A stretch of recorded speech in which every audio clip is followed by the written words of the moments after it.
Hello everyone, मेरा नाम मोनिका भूषण है और आज की क्लास में हम लोग पार्शियल डिफरेंशियल इक्वेशन की लेक्चर नंबर 2 स्टार्ट करने जा रहे हैं। पिछली क्लास में हमने पार्शियल डिफरेंशियल इक्वेशन को स्टार्ट किया था, हमने इंट्रोडक्शन देखा था, ठीक है ना। और आज की क्लास में हम लोग formation of partial differential equation start करेंगे। ठीक है, पार्शियल डिफरेंशियल इक्वेशन को फॉर्म करने के हमारे दो मेथड हैं। फर्स्ट मेथड जो है वो by elimination of arbitrary constant है। सेकेंड मेथड जो है वो है by elimination of arbitrary function. इन सभी चीज़ों को हम लोग डिटेल में पढ़ेंगे। तो आज की क्लास में हम लोग स्टार्ट करने जा रहे हैं formation of partial differential equation bye elimination of arbitrary constant. और इस मेथड को हम लोग अगली क्लास में भी कंटिन्यू करेंगे और उसके बाद हम लोग सेकेंड मेथड पर आएंगे। ठीक है, अब इन चीज़ों को हम लोग समझें कि ये होते क्या है। तो अभी हम लोग स्टार्ट करेंगे formation of partial differential equation by eliminating the arbitrary constant in the following relations where z is a function of x, y। Okay, इसका मतलब ये जो तीन क्वेश्चंस यहाँ पर लिखे हुए हैं, इन तीनों क्वेश्चंस को देख करके हमें पार्शियल डिफरेंशियल इक्वेशन के फॉर्म में कन्वर्ट करना है। ठीक है, और उसके लिए हम लोग जो मेथड अप्लाई करने जा रहे हैं, हम लोग उसे bye eliminating the arbitrary constant method से करेंगे। तो सबसे पहले तो हमें जानना होगा कि ये आर्बिट्रेरी कांस्टेंट होता क्या है। ठीक है ना, तो क्यों स्पेसिफिकली यहाँ पर आर्बिट्रेरी कांस्टेंट लिखा हुआ है, क्यों नहीं हम लोग सिंपली कांस्टेंट को ही एलिमिनेट करके करें। तो इन चीज़ों को हम लोग पहले समझेंगे। ठीक है, और उसके भी पहले आई होप कि आपको पार्शियल डिफरेंशियल इक्वेशन क्लियर हो गया है, जो कि हमने पिछली क्लास में काफ़ी डिटेल में देखा था। क्योंकि हमें पार्शियल डिफरेंशियल इक्वेशन बनाना है तो ऑब्वियसली उसके लिए हमें एक्चुअली पार्शियल डिफरेंशियल इक्वेशन होती क्या है उसे भी समझना ज़रूरी है, तभी हम लोग इस लेक्चर को समझ पाएंगे। ठीक है, अगर हम फोकस करें इस फर्स्ट क्वेश्चन को, तो हाँ, ये एक इक्वेशन है, ये तो फॉर श्योर यहाँ पर इक्वल साइन है, left hand side right hand side, this is an equation. ठीक है, इस इक्वेशन को हमें पीडीई में कन्वर्ट करना है। और जो पीडीई होता है वो हमने क्या देखा था इसके डेफिनेशन को, कि पार्शियल डिफरेंशियल इक्वेशन जो होता है वो क्या क्या चीज़ों को वो कंटेन करता है। तो पार्शियल डिफरेंशियल इक्वेशन में हम लोग देखते हैं relation between partial derivative of the function जो कि मल्टी वेरिएबल होता है। ठीक है, मतलब कि ये जो मेरा z यहाँ पर लिखा हुआ है, इन क्वेश्चंस में जो z गिवन है, ये z एक्चुअली एक फंक्शन है। z जो फंक्शन है वो मल्टी वेरिएबल फंक्शन है, क्योंकि हम लोग पार्शियल डिफरेंशियल इक्वेशन में मल्टी वेरिएबल फंक्शन को डील करते हैं। ये हमारा सिंगल वेरिएबल नहीं है, क्योंकि अगर ये मेरा z अगर जो फंक्शन है वो एक से ज्यादा इंडिपेंडेंट वेरिएबल्स पर डिपेंड करता है, वो 2 3 4 5 कितने भी हो सकते हैं, तो उसे हम लोग मल्टी वेरिएबल फंक्शन कहते हैं। और पीडीई बनाने के लिए हमें मल्टी वेरिएबल फंक्शन पर फोकस करना होता है। पीडीई कंटेन करता है पार्शियल डेरिवेटिव। ठीक है, पार्शियल डेरिवेटिव इस फंक्शंस के, इनके रिलेशंस को हम लोग एक्चुअली समझते हैं इसमें। तो ये हमने देखा था कि ये हमारा del by del x of Z partial derivative है, del by del Y of Z भी पार्शियल डेरिवेटिव है इस जेड का। इसका मतलब हमारा जो फाइनल पीडीई तैयार होगा, इस इक्वेशन से जो हम लोग पीडीई कन्वर्ट करेंगे, उस पीडीई में पार्शियल डेरिवेटिव्स प्रेजेंट रहेंगे, ये फंक्शन भी प्रेजेंट रह सकता है, और ये जो वेरिएबल्स हैं, इंडिपेंडेंट वेरिएबल्स हैं, वो भी प्रेजेंट रहेंगे। मगर हम लोग उन पार्शियल डिफरेंशियल इक्वेशन में आर्बिट्रेरी कांस्टेंट को नहीं इंक्लूड करेंगे। ओके, तो अब हम लोग जानते हैं कि ये आर्बिट्रेरी कांस्टेंट है क्या और इसे हम लोग एलिमिनेट क्यों कर रहे हैं। तो जो आर्बिट्रेरी कांस्टेंट को अगर समझना है हमें, तो हम लोग, तो अगर मैं एक एग्जांपल लूं, एक मैथमेटिकल नोटेशन हमारा पाई होता है। ठीक है, पाई की वैल्यू होती है 22/7। ठीक है ना, तो ये जो पाई है, ये जो 22/7 ये वैल्यू देता है, ये तो एक कांस्टेंट है, मतलब पाई एक कांस्टेंट है। मगर ये जो पाई है, ये 22/7 जो ये वैल्यू देता है, ये हमें हर एक इक्वेशन में ये सेम वैल्यू देगा। इसे हमारे पास कोई ऑप्शन नहीं है कि हम लोग पाई को कोई और वैल्यू अभी के सिचुएशन में हम लोग इसे मान लें और किसी नेक्स्ट एग्जाम्पल में हम लोग पाई को कोई और वैल्यू डाल लें। मतलब ये जो वैल्यू है वो value independent of the function है, इंडिपेंडेंट ऑफ द रिलेशन है। तो इस वैल्यू को हम लोग इंडिपेंडेंट वैल्यू कहते हैं और पाई हमारा एक कांस्टेंट हुआ, पाई हमारा इंडिपेंडेंट कांस्टेंट हुआ। ठीक है, लेकिन आर्बिट्रेरी कांस्टेंट तक क्या होता है? अगर मैं एक अलग एग्जांपल लूं, सपोज मैं आपसे पूछूं कि इवन नंबर क्या होता है, तो आप कहेंगे कि 2 इंटू एन जो है वो हमें इवन नंबर देगा। ठीक है, क्योंकि ये मल्टीप्लाइड बाई 2 है। जहां पर n जो है वो आर्बिट्रेरी कांस्टेंट है। आर्बिट्रेरी कांस्टेंट का मतलब है कि आप n की वैल्यू को आप अपने हिसाब से इसमें पुट कर सकते हैं। मतलब अगर मैं इसमें 0 भी पुट करूं, 1 2 3 4 7 कुछ भी अगर मैं इसमें पुट करूं, होल नंबर अगर मैं डालूं, तो ये 2 इंटू एन मुझे इवन नंबर ही देगा। ठीक है, तो यहाँ पर अगर मैं इसकी वैल्यू 0 डाल रही हूँ तो भी ये मुझे जो वैल्यू देगा वो इवन नंबर आएगी। अगर मैं 3 डालती हूँ तो भी मुझे ये इवन नंबर ही देगा। तो यहाँ पर n के लिए जो वैल्यू डालनी है वो आपके चॉइस पर है, यानी कि ये हमें फ्रीडम है कि हम n की वैल्यू कुछ भी इसमें डाल सकते हैं, जो कि ऑब्वियसली जो कि होना चाहिए हमारा होल नंबर। तो इन तो इन कांस्टेंट को जिसमें हमें फ्रीडम गिवन है कि हम लोग इसकी वैल्यूज को ऑप्ट कर सकते हैं, उस कांस्टेंट वैल्यू को हम लोग आर्बिट्रेरी कांस्टेंट कहते हैं। ठीक है, और आर्बिट्रेरी कांस्टेंट भी एक टाइम पर कोई एक ही वैल्यू को कंटेन करेगा, और जो इंडिपेंडेंट कांस्टेंट है वो भी एक बार में एक ही वैल्यू को कंटेन करेगा। लेकिन इस पाई की वैल्यू हमेशा हर इक्वेशन में हर जगह सेम रहेगी, मगर आर्बिट्रेरी कांस्टेंट को हमारी मर्जी पर हम इसे अपने इक्वेशन के हिसाब से हम इसे अलग अलग वैल्यूज दे सकते हैं। तो मेरे ख्याल से अब आपको ये डिफरेंस पता चल गया होगा कि कांस्टेंट जो कि इंडिपेंडेंट कांस्टेंट है, आर्बिट्रेरी कांस्टेंट में क्या डिफरेंस होता है। और यही जो ए स्क्वायर बी स्क्वायर, जो हमारे पास ए बी जितने जितने कांस्टेंट गिवन है, इन कांस्टेंट को हम लोग आर्बिट्रेरी कांस्टेंट बोल रहे हैं। ओके, अगर आप बोले ये 2 भी हमारा गिवन है, अभी हमने कहा कि हमारा पीडीई जो है हम लोग उसमें आर्बिट्रेरी कांस्टेंट को नहीं रखेंगे। ठीक है, क्योंकि हमारा पीडीई जो है वो आर्बिट्रेरी कांस्टेंट को अलाउ नहीं करता है, इसी वजह से हम लोग इसे एलिमिनेट भी करने वाले हैं। लेकिन क्या हम 2 को भी एलिमिनेट करने वाले हैं? तो नहीं, 2 को हम रख सकते हैं अपने फाइनल आंसर पीडीई में। 2 भी कांस्टेंट है लेकिन वो इंडिपेंडेंट है, तो इस 2 को भी हम लोग रख सकते हैं, लेकिन ए स्क्वायर बी स्क्वायर को हम लोग अपने फाइनल पीडीई में नहीं रखने वाले हैं। और अगर आप देखें, अगर यहाँ 2 ना भी रहता तो एक्चुअली 2 नहीं है तो ये 1 है। तो अगर कुछ भी ना है तो बाय डिफॉल्ट वो 1 तो है ही ना। तो इंडिपेंडेंट कांस्टेंट से हमें प्रॉब्लम नहीं है, आर्बिट्रेरी कांस्टेंट को हमें हटाना है अपने पीडीई को बनाने के लिए। ठीक है, अब हम लोग स्टार्ट करने जा रहे हैं अपने क्वेश्चन को। तो जो वेरी फर्स्ट क्वेश्चन है वो है 2 into Z equals X square by A square plus Y square by B square. और जब हमें इस गिवन इक्वेशन को पार्शियल डिफरेंशियल इक्वेशन में कन्वर्ट करना है, तो हमारा फर्स्ट स्टेप क्या होगा? सिंस हमें पीडीई बनाना है, मतलब हमें पार्शियल डिफरेंशियल इक्वेशन तैयार करना है, तो फर्स्ट स्टेप रहेगा आपको पार्शियल डिफरेंशिएशन करना रहेगा। मतलब कि इस गिवन इक्वेशन को लेफ्ट हैंड साइड में भी और राइट हैंड साइड में भी हमें पार्शियली डिफरेंशिएट करना है। लेकिन जो पार्शियली डिफरेंशिएट करने वाले हैं वो हम लोग with respect to which variable हम लोग पार्शियली डिफरेंशिएट करेंगे। मतलब कि उसे पार्शियली डिफरेंशिएट करने के लिए किन वेरिएबल्स को हमें यूज करना है? तो उन सभी वेरिएबल्स को जो कि हमारे इक्वेशन में गिवन है। यहाँ पर हमारे पास एक्स स्क्वायर वाई स्क्वायर, मतलब एक्स वाई जो है वो इंडिपेंडेंट वेरिएबल्स हमें गिवन है। हमारे पास 2 इंडिपेंडेंट वेरिएबल्स हैं, इसलिए हम इस इक्वेशन को 2 बार पार्शियली डिफरेंशिएट करेंगे। एक बार हम लोग पार्शियली डिफरेंशिएट करेंगे विथ रिस्पेक्ट टू एक्स, और फिर एक बार हम लोग करेंगे partially differentiation with respect to Y. ठीक है।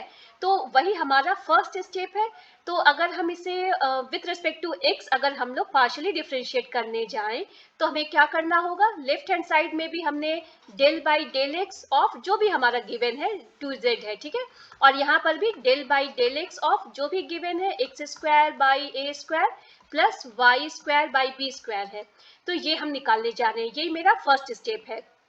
और इसे हम लोग कैसे लिखेंगे, तो 2 del by del x of Z equals del by del x of X square by A square plus del by del x of Y square by B square हमने लिख दिया है। और लेफ्ट हैंड साइड को अगर हम देखें तो अगर आपको याद होगा हमने पिछली क्लास में कुछ नोटेशंस भी हमने फॉर्मूला लिस्ट में दिया था, जो कि del by del x of Z को हम लोग पी से डिनोट करते हैं, ठीक है। तो इंस्टेड ऑफ राइटिंग हर बार del by del x of Z हम लोग इजी राइटिंग कर सकते हैं, हमने इसे पी पर पी से डिनोट किया है, दोनों एक्चुअली सेम बात बताता है, ठीक है। तो 2 into P equals del by del x of X square by A square, मतलब इसमें constant 1 by A square arbitrary constant 1 by A square को हमने बाहर निकाल दिया और del by del x of X square वो हमारा क्या देगा, 2 इंटू एक्स देगा, plus del by del x of Y square by B square. तो यहाँ हमने क्या किया है, 1 बाई बी स्क्वायर को बाहर निकाल लिया और अब हम निकालने जा रहे हैं del by del x of Y square. और हमें इसका आंसर क्या मिलने वाला है, इस कंप्लीट टर्म का आंसर हमें 0 मिलने वाला है। और वो क्यों मिलने वाला है, तो हमने पार्शियल डेरिवेटिव का डेफिनेशन पिछली क्लास में देखा था, जिसमें अगर हम इस फंक्शन z को, फंक्शन z हमारा क्या है, मल्टी वेरिएबल फंक्शन है, मतलब z जो है वो x और y दोनों पर डिपेंडेंट है। और अगर हम पार्शियली डिफरेंशिएट कर रहे हैं सिर्फ x से, तो उस केस में हमें y को कांस्टेंट मानना होगा। तो इसलिए ये y तो मेरा कांस्टेंट है, del by del x of constant तो मुझे 0 देगा, 0 इंटू कोई भी कांस्टेंट हमारा 0 बन गया, इस वजह से ये कंप्लीट टर्म 0 है। तो फाइनली ये आया 2p equals 2x by A square, ठीक है। और अगर मैं 2 को कैंसिल कर दूं तो ये आया है मेरा p equals x by A square. अब नेक्स्ट मुझे क्या करना चाहिए, तो हमारा मेथड क्या कहता है कि हमें आर्बिट्रेरी कांस्टेंट को एलिमिनेट करना है, मतलब आर्बिट्रेरी कांस्टेंट को अपने फाइनल आंसर में नहीं रखना है। और हमारे फाइनल आंसर में p अलाउड है, क्यों, क्योंकि यही तो मेरा पार्शियल डेरिवेटिव है ना z का विद रिस्पेक्ट टू x, तो ये तो हमारा अलाउड रहेगा, x भी अलाउड रहेगा, लेकिन हमारा आर्बिट्रेरी कांस्टेंट अलाउड नहीं रहेगा। तो हम एक काम कर सकते हैं, ए स्क्वायर को हम लोग रिप्लेस करना चाहेंगे अपने इक्वेशन से, तो ए स्क्वायर बन जाएगा मेरा x बाई पी, ठीक है, फाइन। तो हमें मिल गया A square with respect to x और p। अब हम लोग सेकेंड क्या काम करने वाले हैं, फर्स्ट स्टेप का पार्ट 2 मेरा क्या है कि हम del by del Y of ये गिवन इक्वेशन निकालने वाले हैं, ठीक है। ओके, तो ये हम लिखेंगे del by del Y of 2z equals del by del Y of X square by A square plus Y square by B square. और इसका मतलब 2 into del by del Y of z equals ये हमारा हो जाएगा y, ठीक है, equals del by del Y of A square by X square by A square plus del by del Y of Y square by B square. अब हम क्या करेंगे, 2 इंटू हमें मालूम है कि del by del Y of Z Q होता है, तो इस वजह से हमने इसे क्यू से रिप्लेस कर दिया। अब वही कॉन्सेप्ट हम लोग यहाँ भी लगाने वाले हैं कि del by del Y of X square by A square हमें क्या देगा, ये कंप्लीट थिंग हमें 0 दे देगा, क्योंकि 1 बाई ए स्क्वायर तो हमारा कांस्टेंट है ही, x जो है एक्स स्क्वायर जो है with respect to y partial differentiation में ये भी कांस्टेंट के जैसा हम लोग ट्रीट करेंगे, मतलब ये कंप्लीट टर्म कांस्टेंट है। तो del by del y of constant हमें 0 देगा, प्लस यहाँ क्या करने वाले हैं, 1 बाई बी स्क्वायर को हमने बाहर निकाल दिया और del by del Y of Y square हमें क्या देगा, 2 इंटू वाई देगा, मतलब 2q equals 2y by B square. 2 को हमने कैंसिल कर दिया और हमें क्या यहाँ पर मिल गया, ये है हमारा q equals y by B square. तो हमें b को भी एलिमिनेट करना है हमारे फाइनल pde से, तो हम लोग b स्क्वायर को रिप्लेस कर सकते हैं y बाई क्यू से। हमने a स्क्वायर भी निकाल लिया था, ठीक है, और हमने अभी b स्क्वायर भी निकाल लिया। अब हमारा नेक्स्ट स्टेप क्या हो जाएगा, हमारा स्टेप नंबर 2 जो है, जो भी वैल्यूज हमने a स्क्वायर और b स्क्वायर की निकाली है उसे हम लोग इस गिवन इक्वेशन में सब्स्टिट्यूट कर देंगे और फाइनली यही हमारा आंसर रहेगा। तो लेफ्ट हैंड साइड तो 2z है, ये ठीक है, plus x equals X square into 1/a², ठीक है ना, एक्स स्क्वायर इंटू 1/a²। तो एक्स स्क्वायर इंटू 1/a² आपको क्या देगा, p/x देगा, तो p/x इस वजह से यहाँ लिखा हुआ है, plus Y square into 1/b², 1/b² आपको क्या देगा, q/y देगा, तो इस वजह से q/y दिया हुआ है। तो y कैंसिल और x कैंसिल, तो ये हो गया 2z equals xp plus QY, और यही मेरा रिक्वायर्ड PDE है। लेकिन अगेन ये मेरा रिक्वायर्ड PDE क्यों है, क्योंकि हमें ये जो इक्वेशन है वो पार्शियल डिफरेंशियल इक्वेशन के सारे क्राइटेरिया को फुलफिल करता है, क्योंकि इसमें हमारा इंडिपेंडेंट कांस्टेंट है जो कि अलाउड है। ये हमारा z मतलब मल्टी वेरिएबल फंक्शन गिवन है, इसमें पार्शियल डेरिवेटिव है x का विथ z का with respect to x, variable है और फिर q है, y है, तो इस वजह से ये मेरा रिक्वायर्ड पीडीई है। लेकिन ध्यान देने वाली बात ये है कि हर पीडीई में कोई ज़रूरी नहीं है कि ये सारे टर्म्स प्रेजेंट हो ही। इसका कहने का मतलब क्या है कि ये चीज़ें अलाउड हैं। हो सकता है आप जो नेक्स्ट पीडीई बनाए वहाँ पर z नहीं रहे या p नहीं रहे या y नहीं रहे, तो उससे कोई प्रॉब्लम नहीं है। मेन है कि उसमें आर्बिट्रेरी कांस्टेंट नहीं रहना चाहिए, ये चीज़ें अलाउड है। अगर एज पर योर इक्वेशन ये चीज़ें आ रही हैं तो हम लोग इन्हें रखने में कोई प्रॉब्लम नहीं है, ठीक है ना। अब हम लोग नेक्स्ट क्वेश्चन को सॉल्व करेंगे। तो यहाँ पर है z equals a log x² plus y² plus b। तो अब इसे अगर हम लोग सॉल्व करेंगे, एग्जैक्टली हम लोग प्रीवियस क्वेश्चन के जैसा सॉल्व करने जा रहे हैं। तो मेरा स्टेप 1 क्या रहेगा, हमें सिंस पीडीई बनाना है, मतलब हमें पार्शियल डिफरेंशियल इक्वेशन बनाना है, मतलब हमें क्या करना है, पार्शियली डिफरेंशिएट करना है z को, ठीक है, लेकिन with respect to which variable. जितने वेरिएबल्स मुझे गिवन रहेंगे क्वेश्चन में, यहाँ पर 2 वेरिएबल्स गिवन है, ये तो आर्बिट्रेरी कांस्टेंट है a, b भी आर्बिट्रेरी कांस्टेंट है, और मेरा वेरिएबल टोटल 2 वेरिएबल्स हैं, जो कि एक x है दूसरा y है। तो हम लोग एक बार इसको with respect to x differentiate करेंगे और फिर विथ रिस्पेक्ट टू y भी करेंगे। लेफ्ट हैंड साइड मैंने लिख दिया del by del x of z, right hand side भी है del by del x of a log x² plus y² plus del by del x of b। और left hand side हमें अभी हमने कहा था इसे हम लोग p से रिप्लेस कर देंगे, और ये हो गया मेरा a को हमने बाहर निकाल लिया, del by del x of log x² plus y²। मतलब अगर log होगा तो इसका मतलब 1/log के अंदर जो भी चीजें हैं वो हमने लिख दिया डिनोमिनेटर में, into del by del x of x² क्या देगा, 2x देगा, del by del x of b², del by del x of y², तो फिर कांस्टेंट y हो जाएगा विथ रिस्पेक्ट टू x, तो ये तो 0 देगा, तो मतलब इसके आगे लिखने की जरूरत नहीं है, ठीक है, plus del by del x of constant, ये आपको 0 देने वाला है। तो फाइनली क्या आया मेरा, p equals 2ax divided by x² plus y², ठीक है। और अगर हम पिछले क्वेश्चन को ध्यान दें तो हमने क्या किया था, a की वैल्यू को हमने लिख दिया था जो भी आने वाला है with respect to p, q और इन चीज़ों से। तो यहाँ भी हम लोग अगर वही काम करें तो a मेरा क्या हो जाएगा, p into x² plus y² divided by 2 into x। तो हमें a मिल गया। तो a जो है वो अगर हम रिप्लेस कर देंगे इस इक्वेशन में तो उससे क्या हो जाएगा कि हमें सिमिलरली b की भी वैल्यू को हम लोग अगर रिप्लेस कर दें तो हमें फाइनली आंसर मिल जाएगा, ठीक है।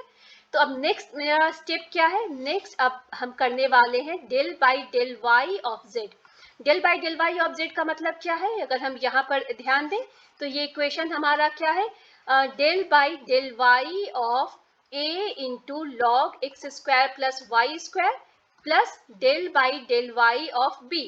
तो del by del Y of z left hand side आपको q देगा, ठीक है, और del by del Y of ये हमारा a को हमने बाहर निकाल लिया क्योंकि वो कांस्टेंट है, इंटू 1/x² प्लस y², और न्यूमरेटर में क्या रहेगा, x² तो कांस्टेंट है विथ रिस्पेक्ट टू y, और y² का हो जाएगा 2 into Y, plus del by del Y of constant आपको 0 देगा। मतलब ये हो गया q equals 2ay by x² plus y²। और अगर हम ध्यान दें इस गिवन इक्वेशन पर, तो यहाँ पर हमारा बी मिसिंग है, ठीक है ना। हमारा क्या जॉब था कि हमें ए को रिप्लेस करना था, जो भी हमें रिक्वायर्ड वैल्यूज आए हैं उससे, और बी को भी रिप्लेस करना था। लेकिन ऐसा भी हो सकता है क्वेश्चन में जहां पर हमें सिंस इसका क्वेश्चन का फॉर्मेशन इस तरह से है कि ये हमें अल्टीमेटली ये हमें जीरो दे देगा सिंस पार्शियल डेरिवेटिव, इस वजह से बी यहाँ पर मिसिंग है। लेकिन इसके बावजूद भी हम लोग इसे इसका आंसर निकाल सकते हैं, क्योंकि हम क्या करने वाले हैं, यहाँ पर फिर से हम लोग इस इक्वेशन से a की वैल्यू निकालने क्या आता है, तो a जो होगा वो क्या होगा, q into X square plus Y square divided by 2y, ठीक है ना। इसी इक्वेशन को मैंने यहाँ पर लिखा है। और इससे फायदा क्या हो गया कि a की वैल्यू हमें यहाँ पर हमने a को निकाला है और a को यहाँ भी निकाला है, और इन दोनों को हम इक्वेट कर देंगे तो हमें एक रिलेशन मिल जाएगा पार्शियल डेरिवेटिव्स के रिस्पेक्ट में, और वही मेरा पीडी दे देगा, ठीक है ना। ठीक है ना। यहाँ पर मैं लिख रही हूँ p X square plus Y square divided by 2x equals, मतलब ये वाला राइट हैंड साइड इक्वल्स यहाँ का राइट हैंड साइड जो कि है q X square plus Y square divided by 2y। तो 2 कैंसिल हो गया, X square plus Y square cancel हो गया, तो ये हमें क्या रिलेशन मिल रहा है इससे, p by X equals q by Y, या हम क्या लिख सकते हैं P Y equals Q X. और अगर इसे भी हम लोग लेफ्ट हैंड साइड में लेकर चले जाएं तो ये बन जाएगा आपका P Y minus Q X equals 0। और यहाँ पर हम देखें तो ये मेरा पीडी तैयार हो गया है, क्योंकि यहाँ पर ये सारी चीजें अलाउड हैं, ठीक है ना। तो यही आपका फाइनल पीडी आ गया, ये आपका रिक्वायर्ड आंसर है। और यहाँ पर जो हमने किया था, इस जगह जो लिखा हुआ है, ये आप इस मेथड को भी यूज कर सकते हैं। यहाँ पर क्या किया गया है, जो भी ये हमें p की वैल्यू मिली, ये वाला स्टेप, यहाँ पर जो p मिला और यहाँ पर जो q मिला, उसे हमने यहाँ पर क्या किया है, इन दोनों को डिवाइड कर दिया है। p बाई क्यू इक्वल्स, तो क्या हो जाएगा, X square plus Y square दोनों का डिनोमिनेटर से कैंसिल हो जाएगा। मतलब आप कोई भी मेथड अप्लाई करें, आपका आंसर आ गया है, जो कि या तो आप इसे इस तरह से लिखें या इस तरह से लिखें, आंसर आपका दोनों ही वे से करेक्ट है। ओके, अगर हम अब लास्ट क्वेश्चन को देखें तो ये है आपका z equals x Y plus Y under root x square minus ए स्क्वायर प्लस बी। तो हमें इससे पीडी निकालना है। हमें मालूम है कि मेरा स्टेप नंबर 1 क्या है, मुझे डेल बाई डेल एक्स, क्योंकि दो इसमें वेरिएबल्स हैं, del by del x of Z निकालना है दोनों साइड में, और del by del Y of Z और del by del Y of right hand side निकालना है। मेथड एग्जैक्टली सेम है, ठीक है। तो अब मैं सिर्फ आपको ये पार्शियल डेरिवेटिव करके दिखा देती हूँ। तो लेफ्ट हैंड साइड है del by del x of Z, right hand side है del by del x of X Y plus del by del x of Y into X square minus A square plus del by del x of B. तो del by del x of Z आपका बन गया p, और ये आपका आ गया, ये y को हमने बाहर निकाला और del by del x of x हो गया 1, plus del by del x of y into under root x square minus A square. तो y को कांस्टेंट के जैसा हमने ट्रीट किया, बाहर निकाल लिया, और अब यहाँ पर हम निकालने वाले रहेंगे del by del x of under root x square minus A square plus del by del x of B आपको 0 देगा। तो मतलब कि अगर सिर्फ सेकेंड टर्म को मैं यहाँ लिखूं तो ये क्या हो रहा है मेरा y into del by del x of under root x square minus A square. तो यहाँ पर हमें क्या करना है, हमें मालूम है ये फॉर्मूला, करेक्ट ना। अगर मैं D by D X of X raise to N लिखूं तो ये N X raise to N minus 1 देता है। सेम काम मैं यहाँ पर डेल बाई डेल एक्स में भी करने वाली हूँ। तो del by del x of ये क्या है आपका X square minus A square to the power 1/2, मतलब ये है y, क्या बन गया आपका del by del x of X square minus A square to the power half, क्या हो जाएगा आपका, ये आपका हो जाएगा n into X raise to N minus 1, मतलब n आपका 1/2 है, और ये माइनस हाफ हो जाएगा, मतलब डिनोमिनेटर में मैंने इसे हाफ इसका पावर दे दिया है, और ऊपर में ये हो गया 2 इंटू एक्स, 2 को मैंने कैंसिल किया, और ये हो गया आपका x into Y divided by X square minus A square, जो कि अंडर रूट है, ठीक है। ये आपका हो गया सेकेंड टर्म। फर्स्ट टर्म में y ऑलरेडी प्रेजेंट था और थर्ड टर्म तो 0 है। तो अगर हम यहाँ ध्यान दें तो del by del x of z, मतलब ये जो p है, p equals y plus x y by under root x square minus A square. तो ये तो ठीक है।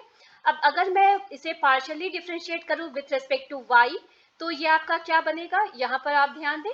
तो इसका मतलब मैं क्या करने वाली हूँ, del by del Y of X Y plus del by del Y of Y into under root x square minus A square plus del by del Y of B. मतलब ये आपका q हो गया। और यहाँ पर क्या है, del by del Y of X Y आपको x देगा, प्लस ये y को, तो ये क्या आपका आ गया, under root x square minus ए स्क्वायर तो कांस्टेंट कहलाएगा, ठीक है ना। आपके with respect to y partial differentiation में ये कंप्लीट थिंग एक under root x square minus ए स्क्वायर कांस्टेंट हो गया, into del by del Y of y जो कि 1 हो जाएगा, प्लस ये 0 हो गया। मतलब q जो है आपका x plus under root x square minus ए स्क्वायर है, ठीक है।